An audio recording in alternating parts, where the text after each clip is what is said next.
personas que están ingresando. Un segundo.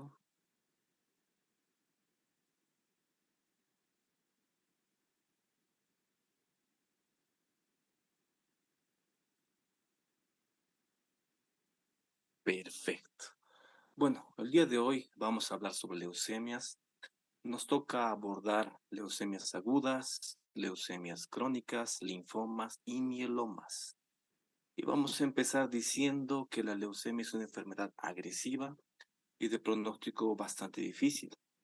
Así que para entender un poco mejor, vamos a organizar el contenido de esta clase empezando con algunos conceptos iniciales. Para eso, vamos a regresar y recordar un poco acerca de lo que ya hemos hablado en anteriores sesiones.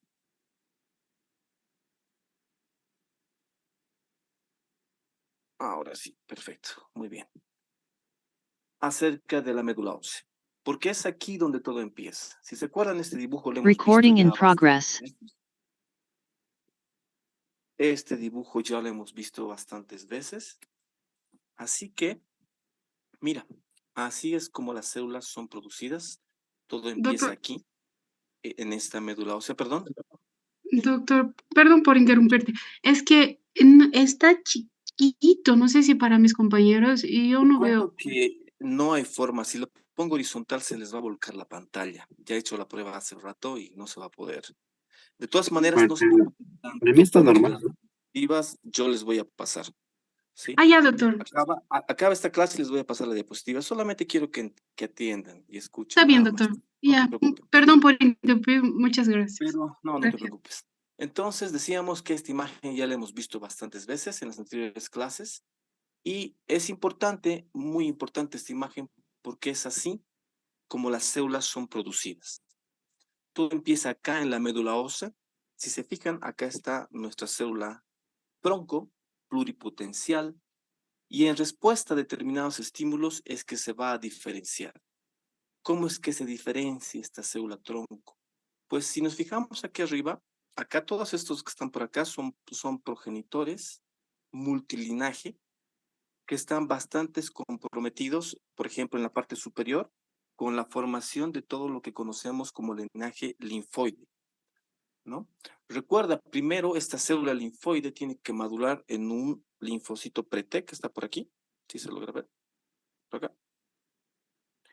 Que luego este linfocito pre-T va a venir hacia el timo, ahí va a terminar de madurar y se va a convertir pronto en un linfocito T. O si nos fijamos un poco más por debajo, esta célula también se va a poder diferenciar en un linfocito pre-B que va a madurar y se va a convertir finalmente en un linfocito B. Todo lo que está aquí arriba sabemos que es responsable de la producción de anticuerpos. Ahora mira aquí abajo, esta célula tronco también, que está por acá. Perdón, alguien está ingresando. También se puede diferenciar para un linaje llamado mieloide. Si se acuerdan, cuando hemos avanzado el tema de anemias, hemos profundizado todo lo relacionado con este linaje mieloide, ¿no? Entonces, acá en el linaje mieloide, si se fijan, tenemos, ¿no? Progenitores, acá arriba, granulocíticos, monocíticos, comprometidos con la formación de células blancas como mielocitos, neutrófilos y eosinófilos, también basófilos y polimorfonucleares. Estamos hablando básicamente de toda esta línea, ¿no? Que está por aquí. Muy bien. Acá también están, si se fijan un poquito más por debajo, los monocitos, ¿no? Estos monocitos que también se van a convertir en macrófagos. Y un poco por debajo están los eritrocitos, ¿no? Que están por aquí.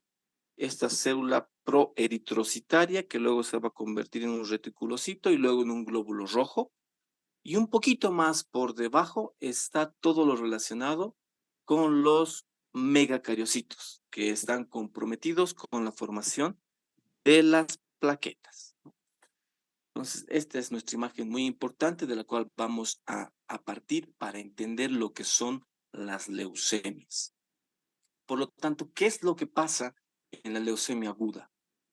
Particularmente en algún punto de acá, fíjense, puede ser por aquí, por aquí, por aquí, por aquí, por aquí, o por aquí, o por aquí. En algún punto va a haber un bloqueo de la maduración. Eso es una leucemia. Entonces, por ejemplo, esta célula que está por acá, ¿no? Puede tener un bloqueo por aquí, ¿no? Y no consigue más madurar. Es una célula que no va a crecer, no va a madurar, y solamente que no es solamente el detalle que no madura. Aparte de no madurar, ¿no? Se empieza a replicar, ocupando parte de toda esta médula ósea, que va a estar más o menos por aquí. Entonces, es una célula defectuosa que no madura y que aparte se replica, ocupando muchos espacios. Así, ese bloqueo de la maduración, ¿no? Que puede ocurrir en cualquier parte, ¿no? De, de, de este dibujo, ¿no? Va a comprometer la formación de cualquier linaje, ¿no? Por ejemplo, el linaje linfoide, si ocurre un bloqueo en la maduración, por ejemplo, por acá arriba, ¿no? Las células que no van a conseguir madurar van a comenzar a acumularse en la médula. Y estas van a saturar la médula, van a quedar atrapadas, ocupando un espacio, perjudicándose a sí mismas, pero también perjudicando a los demás linajes. Porque no solo por un conflicto de espacio, sino que además también estas células que están bloqueadas producen factores que perjudican a la función medular. Eso quiere decir que los demás linajes tampoco van a conseguir producirse con normalidad, ¿sí? Así que no importa dónde ocurre el bloqueo, ¿no? Puede ser que esa acumulación de células que se va a quedar en la médula ósea, hay una parte que escape hacia la circulación, ¿no? Entonces, esa parte de células que están acumulándose, son células inmaduras, que van a empezar a acumularse y escapar hacia la circulación. Puede ser que infiltren tejidos. Hay algunos cuadros clínicos bien característicos que ya vamos a hablar pronto en ciertos tipos de leucemia, ¿no? En los que los pacientes terminan haciendo hepato o esplenomegalia, y pronto vamos a entender por qué, ¿no? Un detalle importante que tenemos que entender es acerca de la palabra leucemia, ¿no? Leucemia, en el sentido estricto de la palabra, quiere decir una célula blanca. Leu viene de leucocito y hemia viene de sangre. Entonces, leucemia es una célula blanca en la circulación. Pero no siempre estas células inmaduras que se acumulan, ¿no?, en la médula ósea salen hacia la circulación.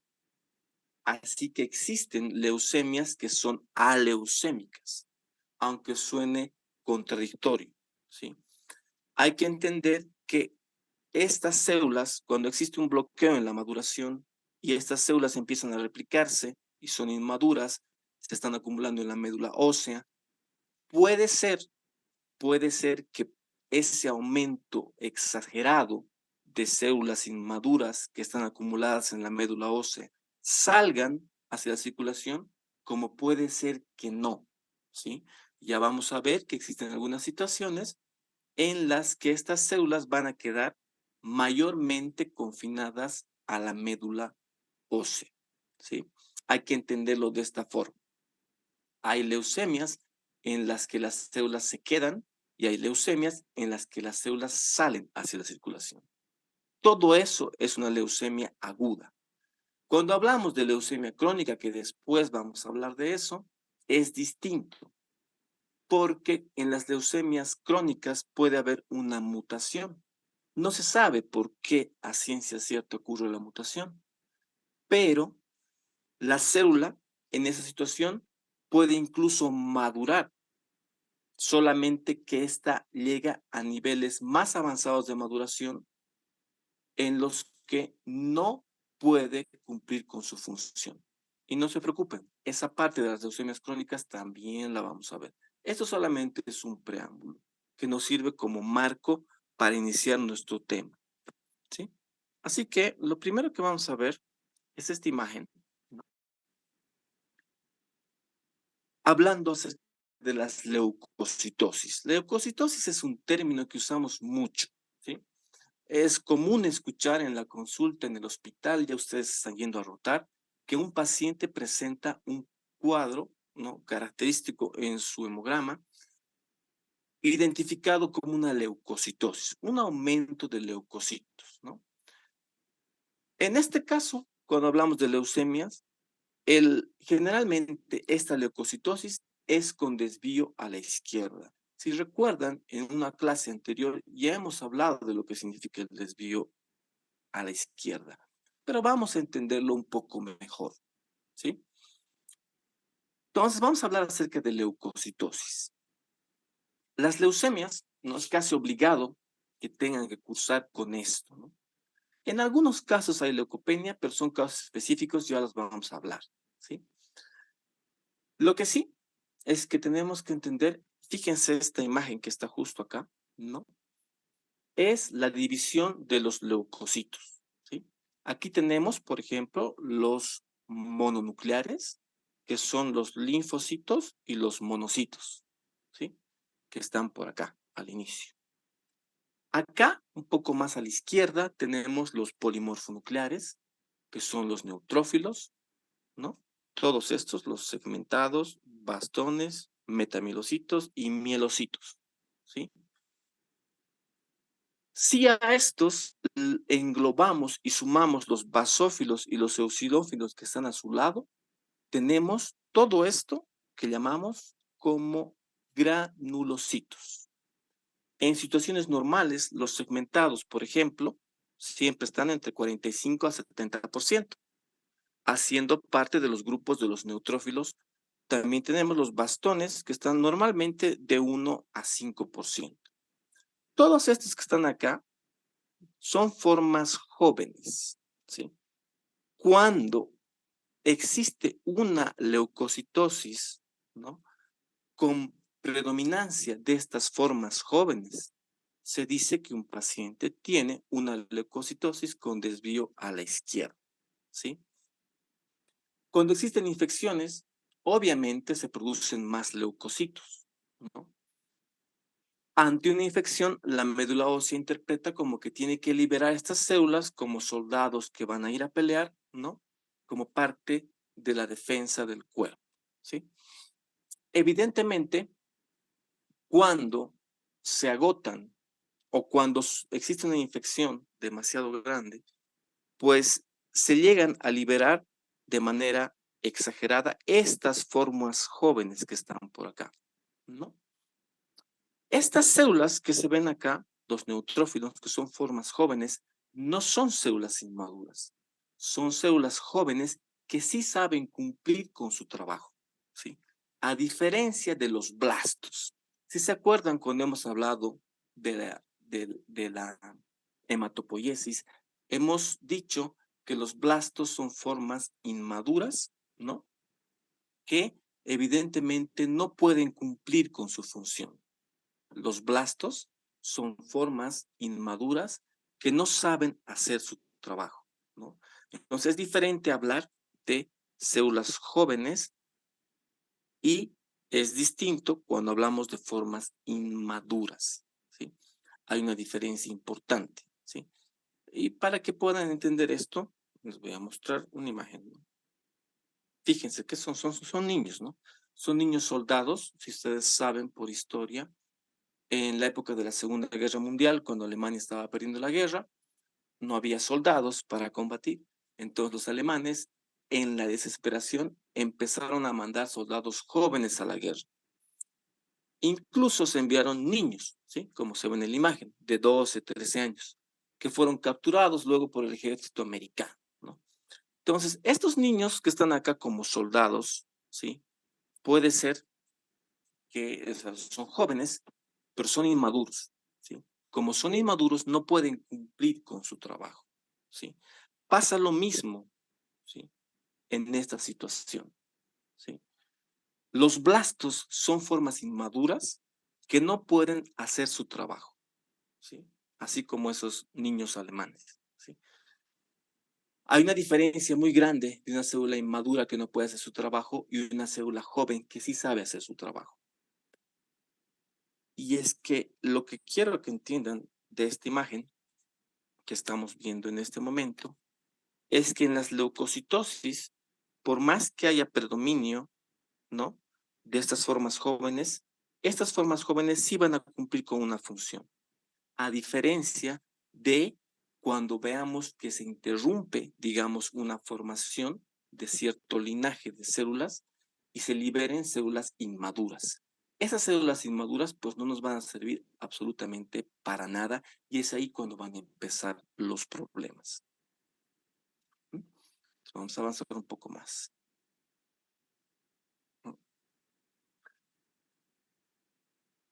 Hay que entender que hay también un aspecto más celular, ¿no? Que tiene que ver con defectos cromosómicos cuando hablamos de leucemias, ¿no? Es un punto complejo. Sabemos que estos cromosomas son ovillos, ¿no? De material genético, ¿no? Que tienen bandas, tienen brazos largos y brazos cortos. En la leucemia puede haber defectos genéticos. Hay situaciones en las que hay delecciones, ¿no? Porque se decidió cambiar un brazo, cuando hablamos de translocaciones, por ejemplo. Dependiendo de los diferentes tipos de alteraciones genéticas, tenemos diferentes tipos de leucemias. Esa es la idea que quiero que entiendan de esta imagen. Hay diferentes tipos de alteraciones genéticas que van a ocurrir que nos van a dar diferentes tipos de leucemias, ¿no? Acá otra cosa muy importante, ¿no? Que tiene que ver con una citometría de flujo. Por ejemplo, ¿no? Es un genotipaje, un inmunogenotipaje, que es el padrón de oro para identificar el tipo de leucemia. Eso quiere decir que los diferentes tipos de leucemia tienen marcadores en su superficie. Esos marcadores se conocen como cluster designation y se abrevian con la letra C y la letra D. Son marcadores que caracterizan diferentes tipos de leucemias. Si esta célula tiene un marcador de membrana, estoy delante de una leucemia de un tipo. Y si tiene otro tipo de marcador de membrana, pues va a ser otro tipo de leucemia. Eso quiere decir que hay un patrón. Por ejemplo, vamos a fijar acá, ¿no? Si se fijan. Las células, estas que están por acá, pasan por un estudio en el que se dispara un rayo láser. Y dependiendo del padrón que la forma en la que se dispersa esa luz, se sabe el tipo de leucemia. Entonces, para cada tipo de leucemia hay un determinado marcador. Por ejemplo, para la leucemia M1, ¿sí?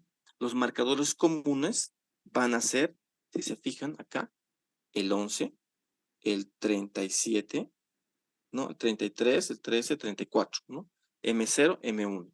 Para la M2, el CD13 es el Cluster Designation 13, el CD14 y el CD33.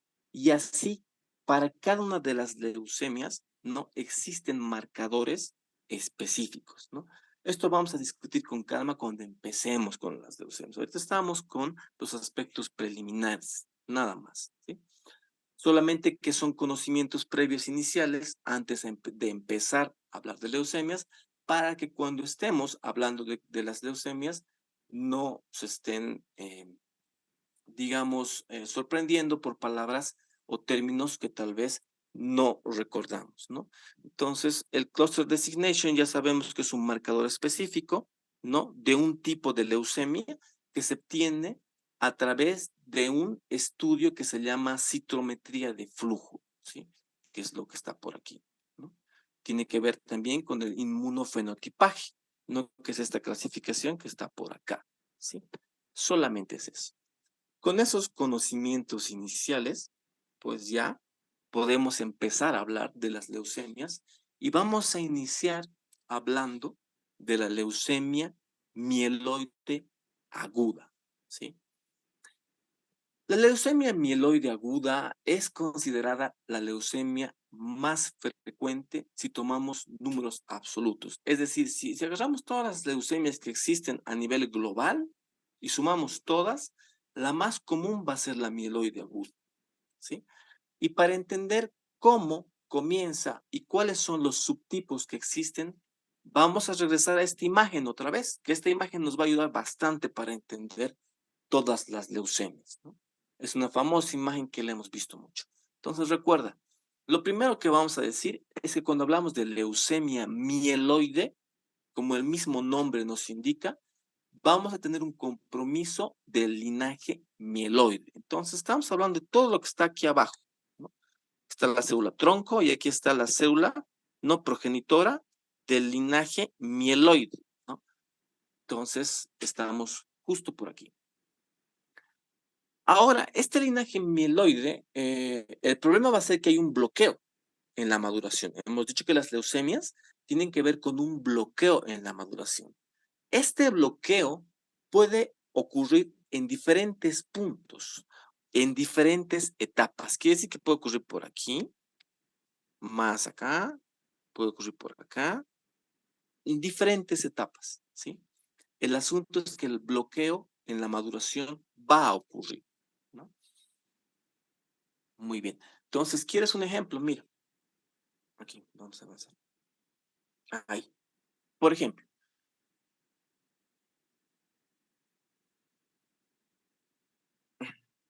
creo que nos estamos quedando sin tiempo. Esperen un poquito. Ya. Muy bien. Mira, el bloqueo puede ocurrir aquí, cerca de la célula tronco. Mira que está nuestra célula tronco y acá donde aparece este M0 ha ocurrido el bloqueo de la maduración, ¿no? Entonces, como es inicial, vamos a llamar a esto subtipo M0, que va a ser la leucemia aguda indiferenciada, como está por acá. El M0 es la leucemia aguda indiferenciada. Por lo tanto, es un tipo de leucemia en la que el bloqueo ocurre por acá. ¿Sí? Ya se ha logrado identificar dónde es que ocurre el bloqueo en la maduración. Y está justo cerca y al lado de esta célula tronco, ¿no? Entonces vamos a ver y vamos a entender estas abreviaciones que están por acá. Si se fijan ahí, M1, M2, M3, M4, M5, M6 y M7, ¿no? Todas estas abreviaciones existen dependiendo a la etapa, ¿no?, en la que ocurre este bloqueo de maduración. Entonces, cualquier punto de la diferenciación puede ser afectado. Por ejemplo, veamos M1. Aquí está mi célula progenitora, ¿sí?, que ya está afectando, por ejemplo, al linaje de la formación de los leucocitos, ¿no? Si se fijan, ¿no? Ocurre aquí. Por eso acá se llama leucemia mieloide, ¿no? Porque tiene que ver con leucocitos, ¿no? Aquí ocurre el bloqueo, ¿sí? Entonces, es una célula que tiene ha atravesado una etapa en la diferenciación, pero no ha podido llegar más allá, ¿sí? Por eso, como ha atravesado una etapa, es la leucemia, se conoce como la leucemia M1, con diferenciación mínima, porque logró atravesar, pues, una etapa, ¿sí? Si nos fijamos, por ejemplo, ¿no? Acá, la M2, ¿no? Ocurre más o menos, estamos por acá, ¿sí? Entonces logró atravesar otra etapa más, ¿no? Por eso es que esta otra se llama mieloblástica aguda, ¿sí? Es una leucemia que logró atravesar en su diferenciación hasta este punto. La M3 afectó a este linaje. Miren acá, en este linaje progenitor, está afectando a las células promielocíticas, de ahí viene su nombre. La leucemia mieloide aguda M3 es una leucemia promielocítica aguda. La M4, si se fijan, es una mielomonocítica aguda, porque está afectando básicamente a esta etapa, ¿no? En la diferenciación. Y así cada etapa va a representar un bloqueo en un determinado proceso de diferenciación que está siendo atacado. La M6 ya tiene que ver con la formación de los glóbulos rojos, si se fijan por acá. No está justo antes de la formación de los reticulocitos, ¿no? Que luego nos van a dar los glóbulos rojos, ¿no? Entonces, está por aquí. Y esta otra, que está un poco más abajo, la M7, afecta al linaje megacariocítico, ¿no? Por eso se llama leucemia megacariocítica aguda, ¿no? Y afecta, como pueden ver, ¿no? A la formación de las plaquetas, porque la forma madura de este linaje va a terminar con la formación de las plaquetas, ¿no? Para dar sentido a esta imagen y entender la primera leucemia que vamos a hablar el día de hoy, ¿no? Vamos a entender viendo esta secuencia, ¿no? Esta secuencia de nombres, ¿no? Que se han creado para explicar, ¿no? Los bloqueos que pueden existir en diferentes etapas de diferenciación. ¿Sí? Muy bien, entonces vamos a avanzar. Para empezar a entender, entonces, el aspecto de, o sea, la leucemia mieloide aguda, vamos a hablar de lo relacionado al cuadro clínico. Entonces, ya sabemos que hay una ocupación medular, ¿no? Estas células que están perjudicando el trabajo de las demás porque se han quedado inmaduras, que han empezado a abarrotar la médula ósea y están produciendo factores que también van a producir, ¿no? A la función de esta médula ósea. Puede ser que no haya glóbulos rojos, por ejemplo, decurrente de esta condición, y con sus claras y obvias manifestaciones clínicas, que ya las conocemos porque las hemos visto en las anemias, ¿no? O puede ser que mi paciente no tenga plaquetas, ¿no? Porque esa producción de plaquetas se está viendo bloqueada o interrumpida o perjudicada, ya sea por un conflicto de espacio, ¿no? Por ese abarrotamiento que existe de células inmaduras en la médula ósea, o por las sustancias que está produciendo, ¿no? Que van a perjudicar a la formación de plaquetas.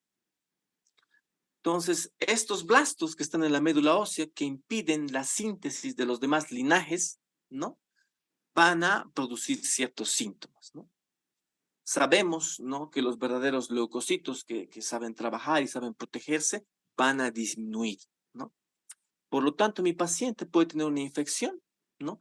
Y hay una tríada clásica de la leucemia, ¿no? Esa que está por ahí es la tríada clásica de la leucemia, ¿no? Es astenia, hemorragia y fiebre. También se conoce como la tríada clásica de la pancitopenia. Y ya sabemos por demás qué es pancitopenia, ¿no? Esta situación puede ocurrir en individuos, ¿no? Diferentes individuos que puedan tener, por ejemplo, anemia, plaquetopenia, pero no siempre pasa, ¿no? Además, también la leucocitosis, a pesar, ¿no? De que haya una leucocitosis con leucocitos que no funcionan, ¿no? Estas células que están por acá pueden infiltrarse en algunos tejidos, ¿no? Esas células leucocitarias, ¿no? Que pueden salir a la circulación, pueden avanzar y infiltrarse en algún órgano. Un ejemplo muy común de la leucemia del subtipo M4 es esto. Acá lo que estamos viendo es una hiperplasia gingival, ¿no? Entonces, esto que está por acá es una acumulación, ¿no? Es un infiltrado, ¿no? De estos leucocitos inmaduros que han salido a la circulación, ¿no? Muy común en el subtipo M4. También existen infiltraciones cutáneas, eso se llama leucemia cutis, pero fíjense esta otra imagen, también puede existir infiltraciones en la órbita del paciente. Un paciente puede causar con una deformidad facial importante, ¿no? Y puede verse de esta forma, ¿sí? Así, muy bien. Ahora, los pacientes que tienen, por si acaso, que más síntomas, ¿no? Aparte de la clínica, todos estos síntomas vienen, por si acaso, por esta infiltración, ¿no? Entonces, tenemos que saber que hay pacientes que tienen el subtipo M3, ¿no? Que cursan con sangrados, ¿no? Con hemorragia. Está bastante relacionado con una situación que se conoce como coagulación intravascular diseminada, que ya la vamos a ver también, ¿no? Pero estos pacientes, ¿no? Son una emergencia, son pacientes que pueden morir de un día al otro por un sangrado que empezó hace un tiempo, ¿no? Y evidentemente rebaja su nivel de conciencia y sangrado gastrointestinal por culpa de esta leucemia del subtipo M3. Entonces son pacientes que se pueden morir de mal pronóstico, ¿no? Entonces, la hemorragia que está por acá normalmente puede asociarse con un mal pronóstico, ¿no? En cuanto al, por ejemplo, tratamiento, lo vamos a ver después, ¿no? Pero les adelanto que existe, por ejemplo, determinadas situaciones que han ido cambiando y han mejorado el pronóstico de esta anemia del subtipo M3. ¿Sí? Cuando hablemos de ese subtipo específicamente, vamos a ver, pero el pronóstico ya actualmente ha mejorado mucho, ¿no? Ya hay un tratamiento del que disponemos, ¿no? En cuanto al laboratorio, por ejemplo, vamos a decir que un paciente puede tener, aquí en la clínica tenía astenia, como se puede ver, ¿no? Y hemorragia, ¿no? Evidentemente, mi paciente puede tener anemia y plaquetopenia, ¿no? ¿Sí? ¿Por qué? Porque ya hemos dicho que los linajes relacionados con la producción de glóbulos